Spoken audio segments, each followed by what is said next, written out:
All right, welcome Stardust from near and far. We still have some people who are trickling in, and at this time, we are going to start these heart conversations.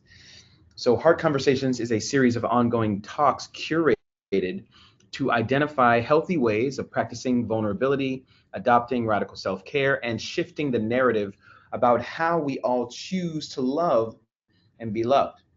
We are your host, Dr. Free, with pronouns we, us, and our. Join us in the conversation live every Sunday or watch it on YouTube in your own time.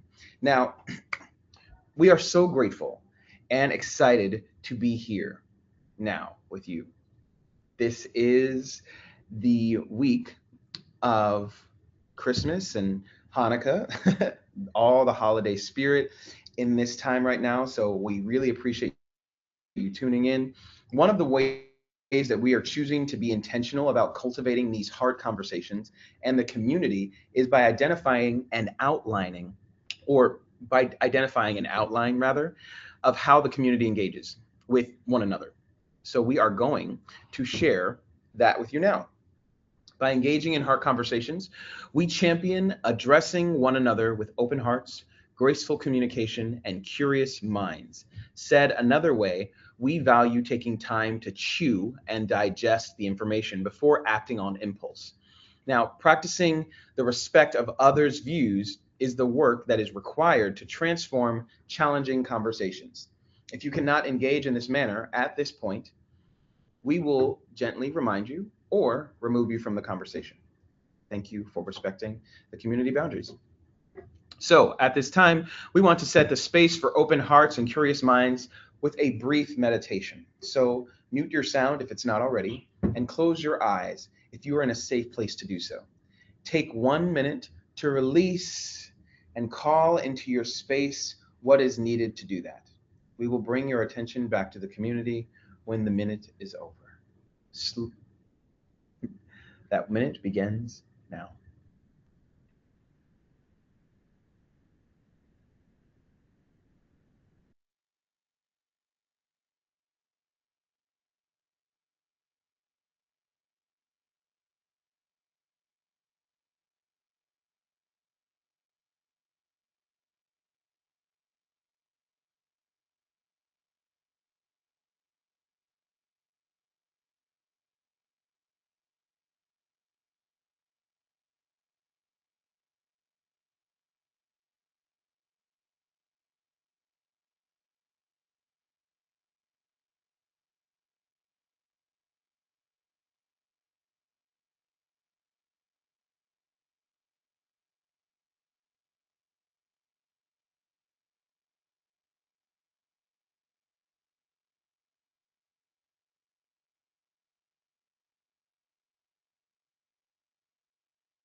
All right, slowly begin to flutter your eyes open and bring your awareness back to the community.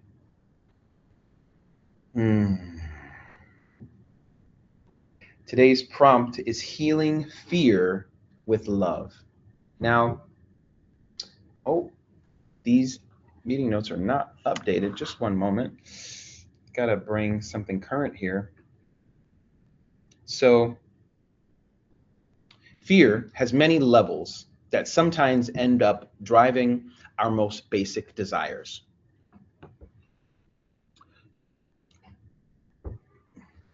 In our work as a trauma rehabilitation specialist, we found that many of these fears drive people unconsciously and create a lot of suffering when we don't deal with it at the root, if you know what I mean. Love has proven to be a really effective tool to not only combat fear, but to heal the impact of it, both long and short term.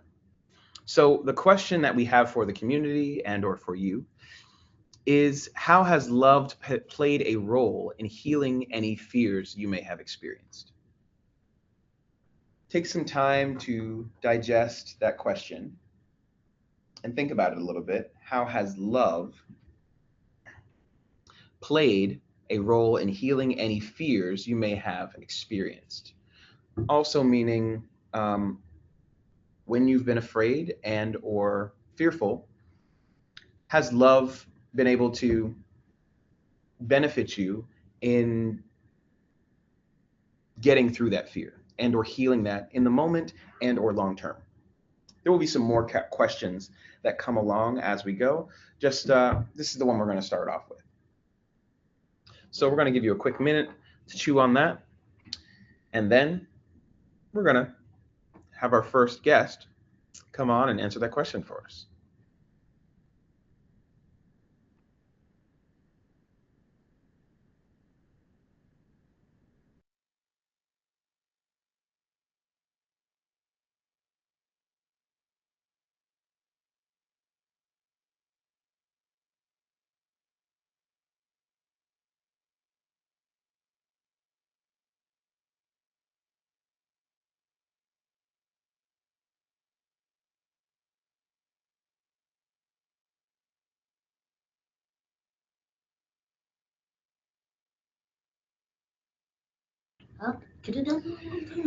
All right. So we actually have our first guest who's going to be answering this question in the room with us here. We're here in Minneapolis, Minnesota, specifically in Eden Prairie, I believe it is. And our guest is a little bit younger than you may have realized. We have 9-year-old Eugene David Williams IV. Hey. All right, so this young man has had many accomplishments at 9 years old already, but we'll get into that a little bit later.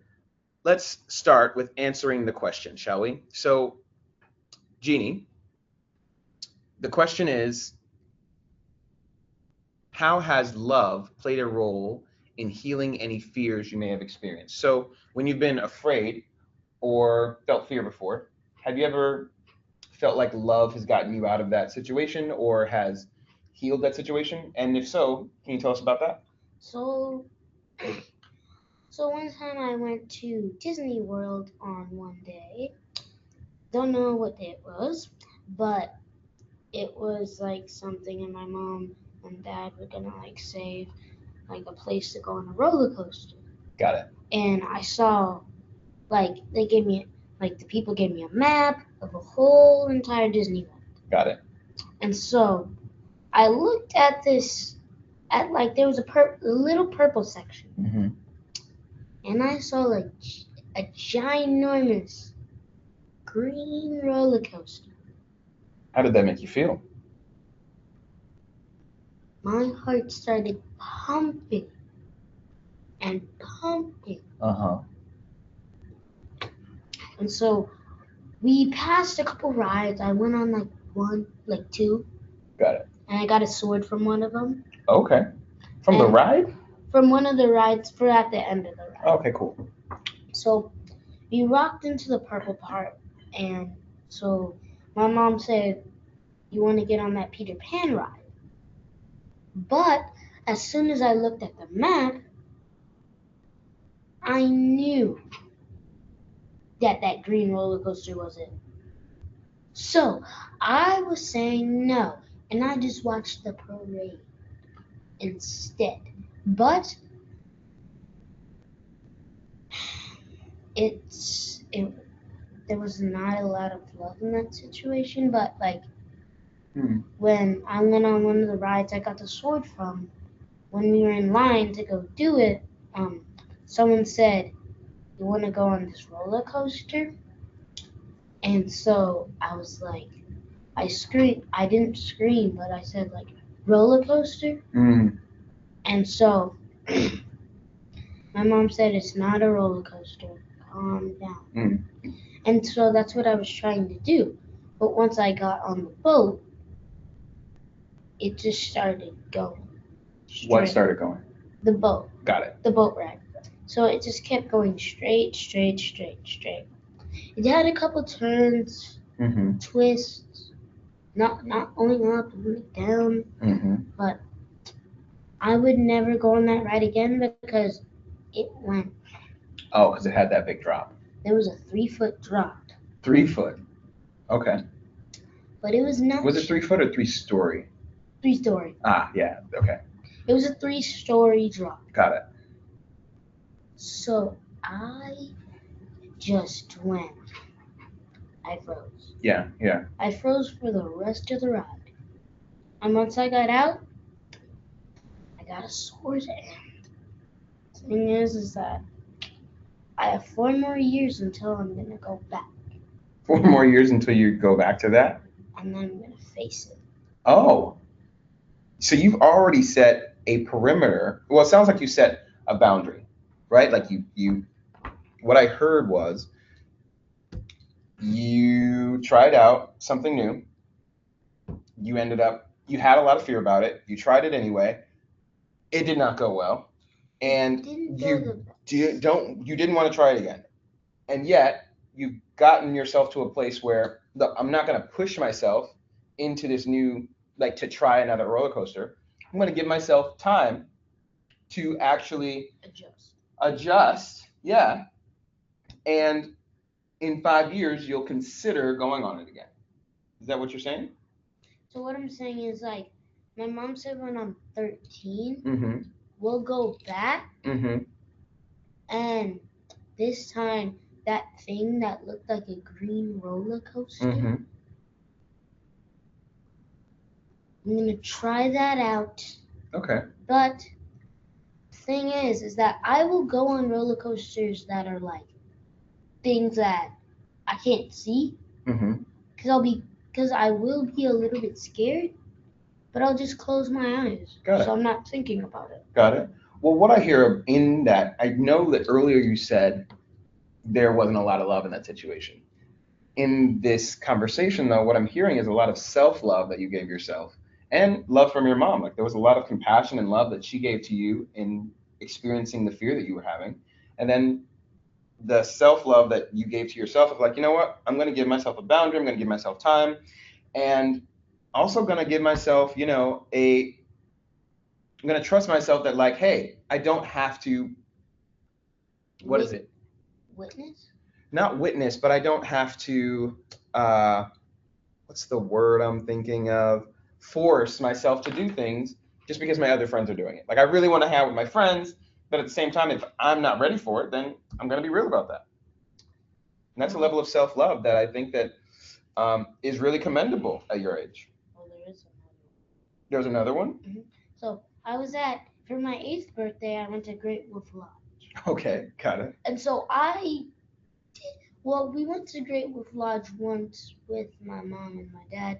We went to the lazy river. We went down a water slide.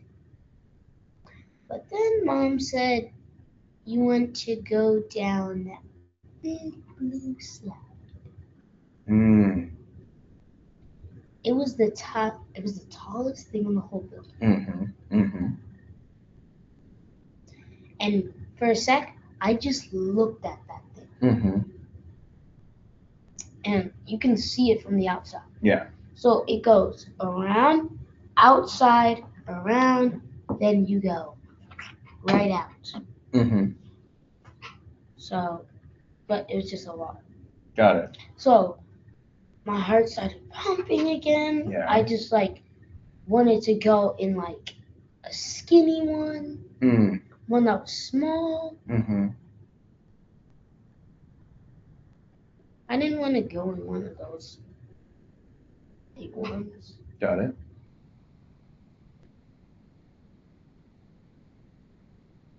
You didn't do anything scary. So I was just like. And did that feel better for you? It felt better because I didn't have to. Because one of my friends, he's not scared of he would go on the highest roller coaster ever. Okay. And he would not care. And he interested my dad to go on that big blue slide with him. And he said, and he was, when we were going to the bathroom, he said, you should go on that. And I said no. Yeah. I screamed no. Well, it's okay to say no. Yeah. And then he said, don't leave. But I just so badly wanted to just jump in the lazy river and just swim away. Because it was just hard how like when your friends tell you to like you want to go on this, it's such a big thing. Yeah. And like you don't want to like be afraid of that. Yeah, you don't want to disappoint your friends, you know. Like I just didn't want to do that. Yeah, yeah. And I don't know why. Well, sometimes we, you know, these things and we don't know, you know. Like usually I'm not scared of water slides. Yeah. The thing is, the only fear that I have of that is so I'm not afraid of heights. Right. Okay. But like just something about roller coasters. It's just something about them that just makes me like. The part that I don't like about them is when they go. The drop. When it starts ticking. Yeah, the ticking to get up, so then it goes to the drop. Yeah. So if it's like let's say it's a 50-story drop. Yeah, right. Well, that's a lot of stories. So I would just go straight. Be the last time I would ever go. Got it. Well, those are two instances that you felt that were physical, right? And before we go on to somebody else, want to hear from maybe a instance that wasn't so physical, like maybe a time where you felt fear from a nightmare. Oh. And how you dealt with that? Like, did you deal with that with, or how did you deal with that with bringing love? And if you haven't dealt with that, like, how could you bring love to that situation, whether it's self-love or from walking in this house. Okay. I didn't see anybody. Got it. Like anybody at all. Until I walked into the middle of a room. The door shut. It was dark, and then it was just pitch black. But the only things I saw was every single weapon inside of me, pointing at me. So it started firing like that. Yeah. And so I ducked down, grabbed one thing, and I ran. Got it. But the thing is that was not just like a thing where I would just go. I would just run out of the house and I would be fine. Like, it was 2 p.m. Oh, in the day. Okay. Sun was still out, but I was running lower and lower. Oh. So every time I moved, it would go. So pretty much I had to stay still. And the thing that was behind me. Yeah.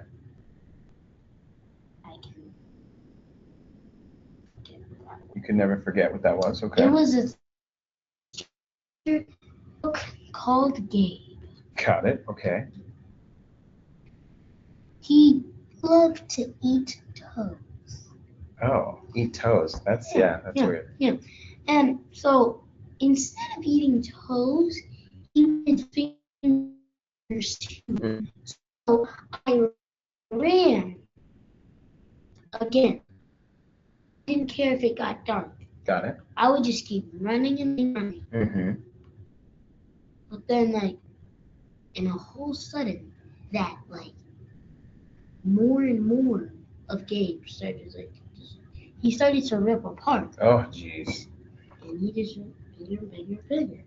So, with a dream like that, how do you bring love to that? And the thing that happened right after that is I was just in a room crying because I was scared. Now, this is still in the dream, right? Yeah. I was scared.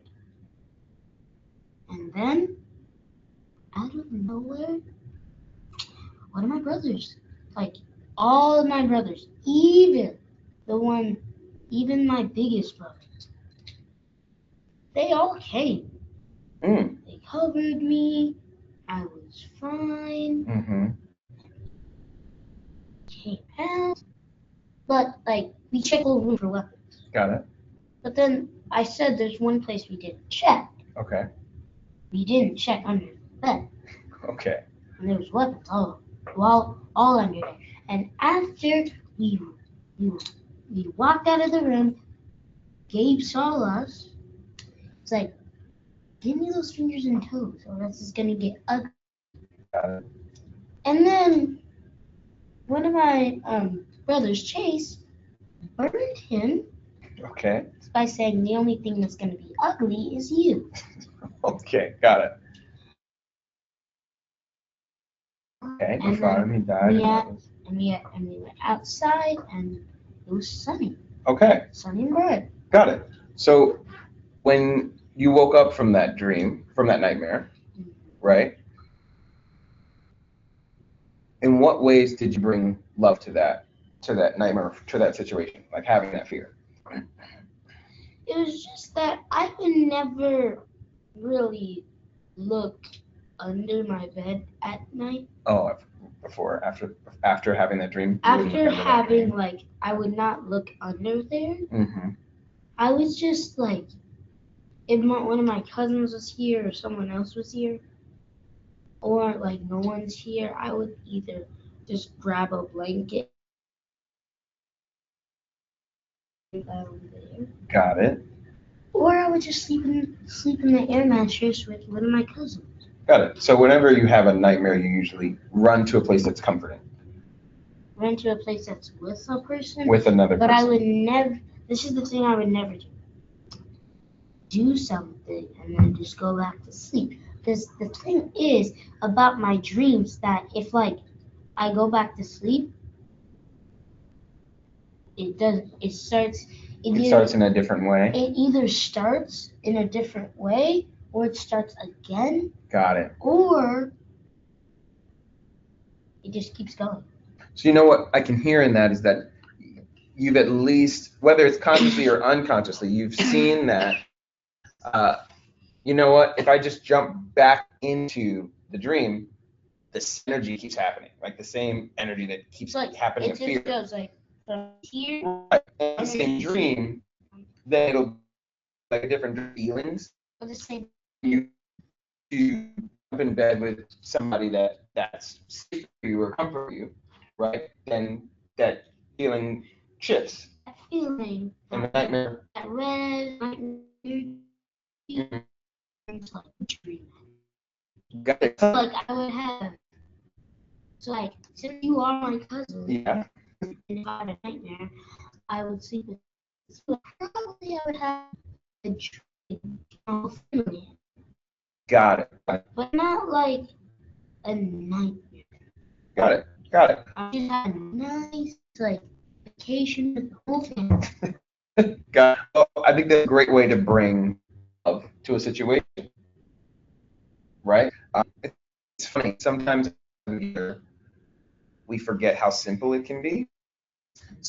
So great visuals, number one, but really great story. Thank you for sharing that. If we have anyone here who can tune in and answer the prompt for us here.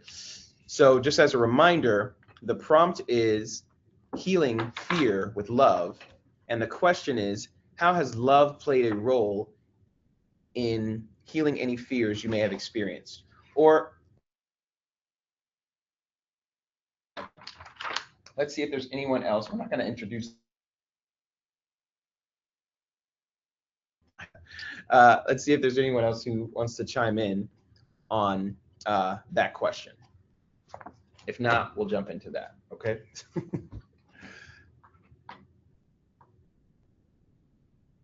Anybody?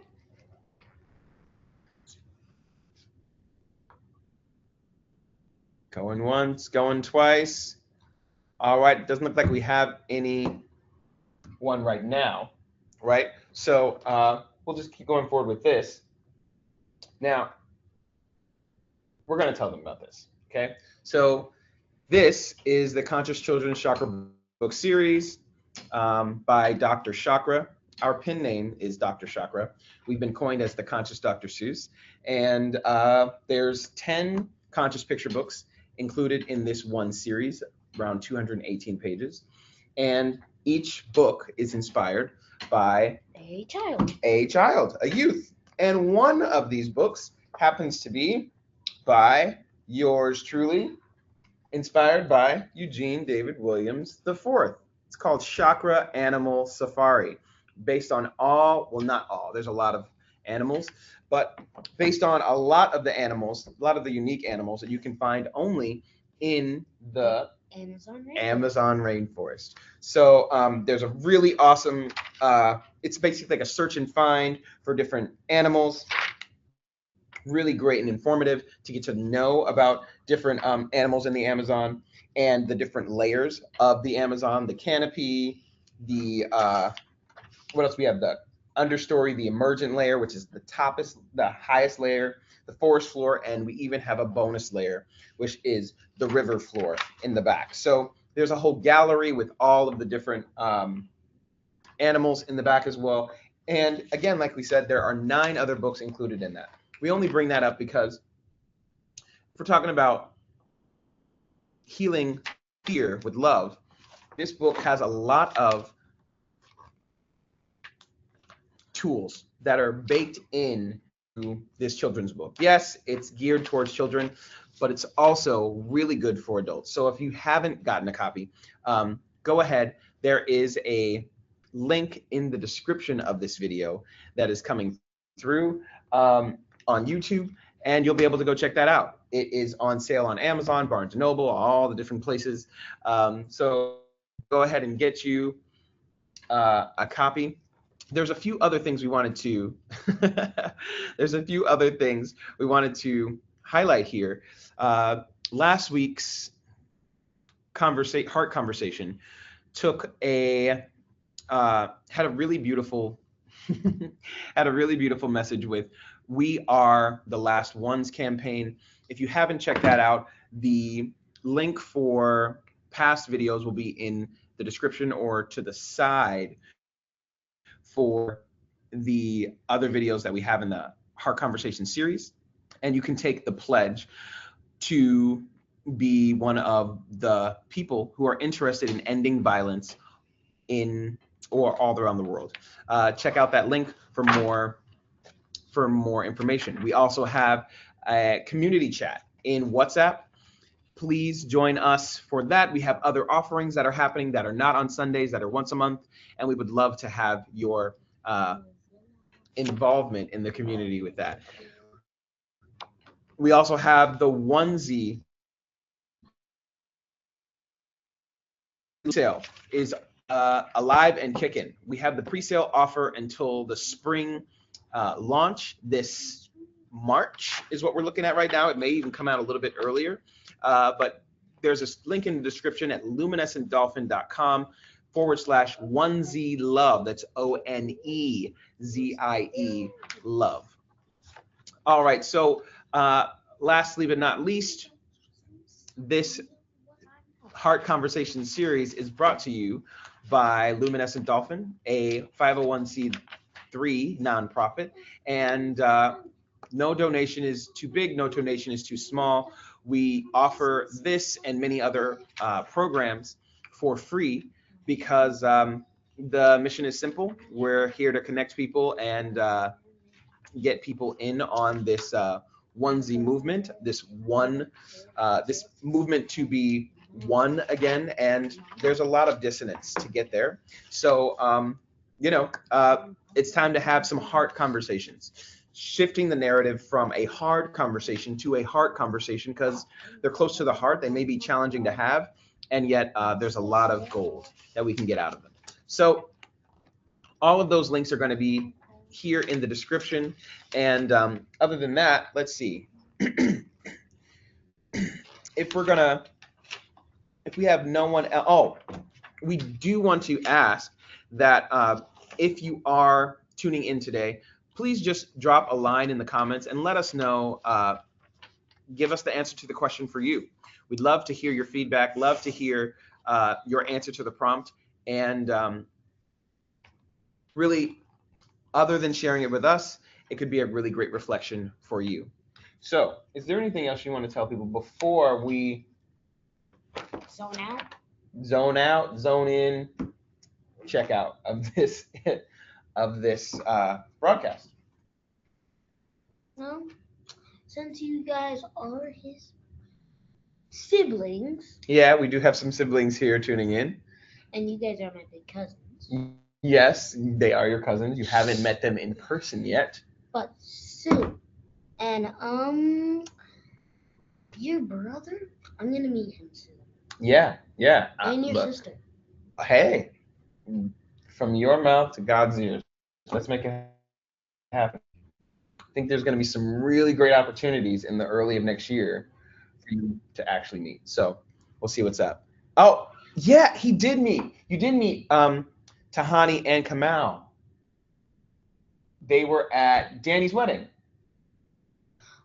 Yeah. So it's been a while. But you definitely met them before. It's been a long time. So you need a re-up? Is that what you're saying? Yeah. A re-up. Okay. I met them, but I just kind of forgot them because I haven't been near them in a very, very, very long time. True. Well, thanks for adding that comment in there, Tahani. Let's see. Oh, the question. Yeah, let's have you answer the question. So the question is, how has love played a role in healing any fears you may have experienced? We're talking about healing fear with love. And if you've never experienced that, then where do you think healing fear with love could play a role in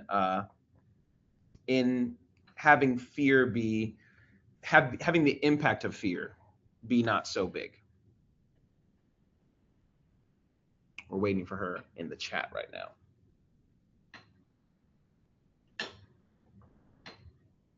I think she said she was driving, or doing some kind of errand. So tuning in through the chat may be the best way that she can engage right now.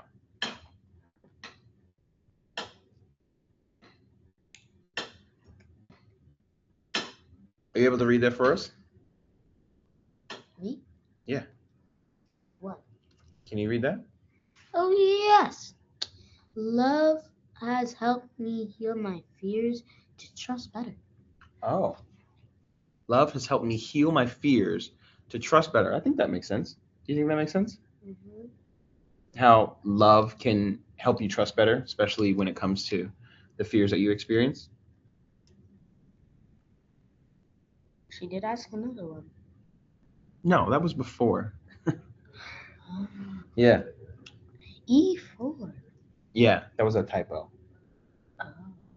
Well, it's G4, but well, your name technically starts with an E. Yeah, so. But it's silent. Yeah. U4. U4. We're going over the semantics of his name right now. But yeah, that makes sense. Thank you for that input. Perfect. All right. Well, I think it's about time. If we have no one else to. Oh, wait. There's more. Okay. So your cousin, Dr. Vizier, says, Peace King, trying to multitask here with cooking, dinner. But to answer the question, I'm sure it has, but that's a tough question to answer. You're right. It is tough. And this is the place where we're supposed to talk about tough things. Peace with any person. So he says, love has provided me with peace with anything I face in my path. Got it. So let's chew on that real quick. So love has provided me with peace and anything that I face in my path. So he's not just talking about fear in this moment. He may be talking about anger, talking about frustration, that love provides peace, and that's how it brings healing. Does that make sense to you? Yeah, I get that. Yeah, that makes sense to me too. Now, we can only think that if people felt or experienced love the way both of you have experienced it before, then maybe our world wouldn't be so pulled the way it is right now, and maybe this broadcast will help. So, Tahani has another piece here. She says, for instance, after having my son, Kamal, who you met, right? He opened my heart to seeing that the better in the world, having an open heart to situations. Got it. Think it's better having an open heart to situations. Got it. So she's saying that having a child or having her son had her learn that it's better to have an open heart in situations. Oh, I get that. Yeah. Like having her son made her love better. That makes sense? Mm-hmm. Love that. I think that's great. And it's interesting because even though a lot of people might not say that, people who have had children would say that it's that way for a lot of women specifically. There's a lot of women that we've talked to, being a birth coach and birth educator, who aren't able to put it in those words, and yet they say something to the effect of, you know what, my kids are everything. My life, my view on the world has totally changed ever since I had them, and think that what they're talking to or what they're speaking towards is exactly what you're saying to Honey. So thank you for that input, for that feedback. Very much appreciated. And she's over here, she said ashe to Vizier for what he said about love. You know what ashe is? Thank you. She says you're welcome and thank you. So ashe is like an affirmation. It's like an amen or like go ahead. It's a way that people say that I'm on board with what you're saying. Yeah. So a lot like you've been learning about Kwanzaa. They say like habaragani, right? Well, ashe is another affirmation that is used in the African language. I get that. Yeah. All right. Well, this has been great. So far, you're the youngest person who's tuned in to Heart Conversations. So I think you can get a badge for that. It's an invisible badge, so you can't really see it. Well, you might get a real one soon. We'll see. Very soon. Actually, we have one upstairs. Yeah. Yeah. I'll take that. Okay, cool. All right, everybody. Thank you so much for tuning in. Whether you caught this broadcast after it was live or you were here with us as we were working it out, we appreciate you, and we've got to get this one out of here before he breaks something like another arm. Don't do that. All right. So much love to all of you, and looking forward to your feedback and comments. Merry Christmas. Yes. Merry Christmas. Happy Hanukkah.